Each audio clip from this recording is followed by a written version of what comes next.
दुनिया दौड़ में लगी हुई है।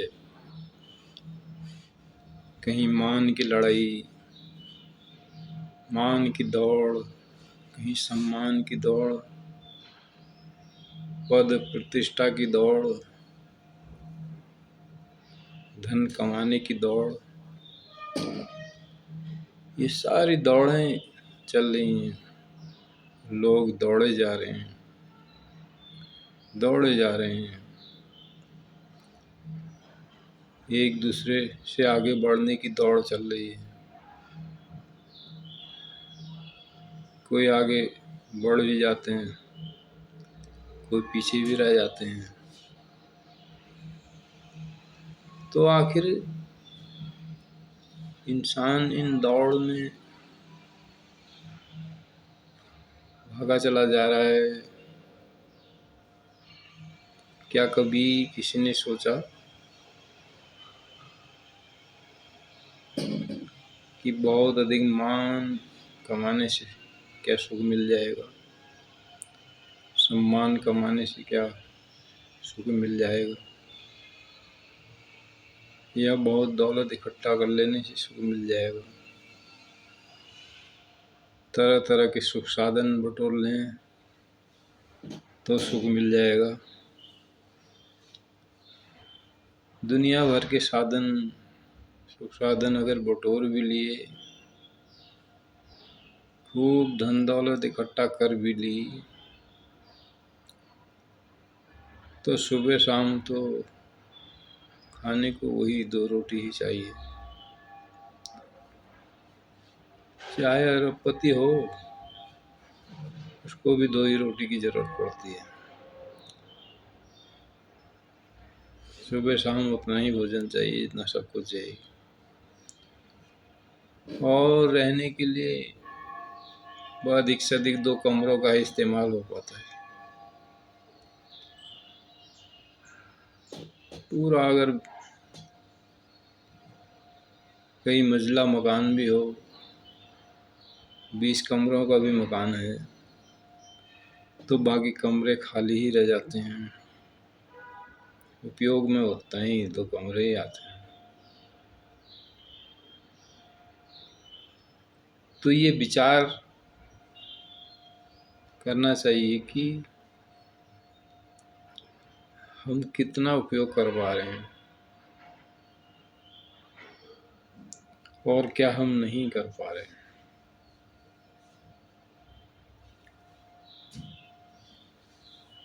तो महापुरुष ऐसे कौन से सुख की बात कह रहे हैं, ऐसे कौन से परम आनंद की बात कह रहे हैं जो इन सबसे परे है। तो इसीलिए गोस्वामी जी कह रहे हैं, तुलसी इस संसार को भयो मोतियाबिंद। तो कह रहे हैं कि संसार को एक मोतियाबिंद हो गया, क्योंकि ये जो परम आनंद है इस और किसी का ध्यान नहीं जा रहा है। तो ऐसी बात करने वाले को भी दुनिया बेवकूफ़ ही कहती है। तो महापुरुषों ने बार बार चेताया कि ऐसा कौन सा आनंद है जो स्थायी है और जो एक बार प्राप्त होने के बाद जो कभी नहीं मिटता, स्थायी बना हुआ रहता है।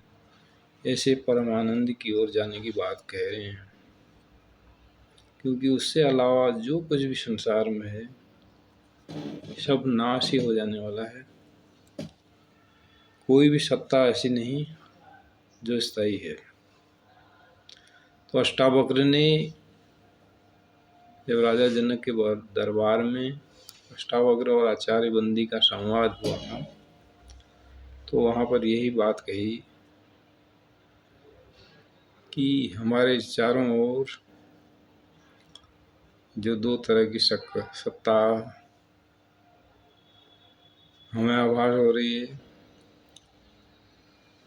होती एक तो वो सत्ता जो निरंतर परिवर्तनशील है, जिसमें निरंतर परिवर्तन हो रहा है, बदलाव हो रहा है, जिसको संसार नाशवान भी कह रहा है, जो विनाश की ओर जा रही है, यहाँ तक हमारा शरीर भी। और दूसरी वो सत्ता की बात कहे कि जो अपरिवर्तनशील है, जो जिसमें कोई बदलाव नहीं होता, जिसके लिए कहा आदि सच जुगादि सच है भी सच, नानक होशी भी सच, जिसके लिए कहा हरि व्यापक सर्वत्र समान, प्रेम ते प्रकट होई में जान, देश काल दिश विदिश हूँ, नहीं ऐसो जग कहाँ जहाँ प्रभु नहीं। तो जिसके लिए कहा हरि व्यापक सर्वत्र समान, जिसको हरि कहा, जो सर्वत्र है, व्यापक है, जिसका न कोई आदि है न अंत है, जो नया है न पुराना है, प्रेम ते प्रकट होई में जान। और प्रेम से महापुरुषों के चरणों में यदि हम अपना शीश रखते हैं, निवेदन करते हैं, तो इसको प्रकट करा देते हैं, इसको इन्हीं आँखों से अनुभव करा देते हैं। तो ऐसा गोस्वामी जी कह रहे हैं, देश काल दिश विदिश हूँ माही, ऐसा कौन सा देश काल या समय है, कौन सी दिशा, कौन सी विदिशा ऐसी है जहाँ ये सत्ता नहीं है, जिसको अपरिवर्तनशील कहा है, जिसको परमात्मा कहा है। तो यकीन मानो गुरु की कृपा जब होती है तो इन्हीं इंद्रियों से, इन्हीं आँखों से अनुभव करा देते हैं। गुरु अनुभव करा देते हैं, सदगुरु ऐसे ही अपरिवर्तनशील सत्ता का ज्ञान करा देते हैं। तो ऐसी सत्ता का जब दिग्दर्शन हो जाता है, तब उसके बाद ही ये धर्मशास्त्र अच्छे लगते हैं, तभी ये समझ में भी आते हैं। और हमारा मन भी तभी इनमें लगता है, वरना जब तक ऐसी सत्ता का दिग्दर्शन नहीं होता है, ऐसी अपरिवर्तनशील सत्ता का दर्शन नहीं है, तो तब तक ये बातें सब ऊपर की ऊपर ही लगती हैं। तो यकीन मानो गुरु की कृपा से ऐसी सत्ता का इन्हीं आँखों से अनुभव होता है, देखा जाता है। तो ऐसी सत्ता का दिग्दर्शन जब तक नहीं होता है, जब तक अनुभव नहीं होता, तो बात नहीं बनती। तो तब भगवद गीता में भी कहा, अध्यात्म ज्ञान नित्यं त्वं तत्व ज्ञानार्थ दर्शनम एतत् ज्ञानमिति प्रोक्तम ज्ञानम यदतो न यथा, कि तत्व से इस परमात्मा का दर्शन ही ज्ञान है। इसके अलावा जो कुछ भी संसार में है, भले ही संसार को ज्ञान कहता हो, अध्यात्म में उसको ज्ञान ही कहा जाता है, क्योंकि जो मिटने वाला है, ऐसी वस्तु का हम ज्ञान ले रहे हैं कि जो ज्ञान भी मिटने वाला है, तो उसको भी नाशवान ही कहा है। लेकिन ये ऐसा ज्ञान है जो मिटता नहीं। तो अब बात यहीं तक नहीं बनती, यहीं ख़त्म नहीं हो जाती, फिर इससे आगे, फिर आगे से सही माने में भक्ति जब फिर शुरू होती है, तो वहाँ पर फिर कहा है, सोई जाने जेहि देहि जनाई, जानत तुम ही होई जाई, तुम्हारी कृपा तुम ही रघुनंदन, जाने हूँ भगत भगत और चंदन। तो कह रहे हैं कि सोई जाने जेहि देहि जनाई, तो फिर सही माने में इसको जानते जानते फिर इसके साथ जब एक हो जाते हैं, एकमिक हो जाते हैं, जब सोई जाने उसको वो सही माने में फिर वही उसका पूर्ण अनुभव वही प्राप्त कर सकता है जिसकी देह स्वयं उसको जना देती है कि वो कौन है। यानी अब बात आती है कि अपने आप को जानना ही अध्यात्म है। अपने आप को जानना और जानते जानते इसके साथ एक हो जाना, यानी इस आत्मा का परमात्मा में बदल जाना, यही यात्रा का पूर्ण विराम है।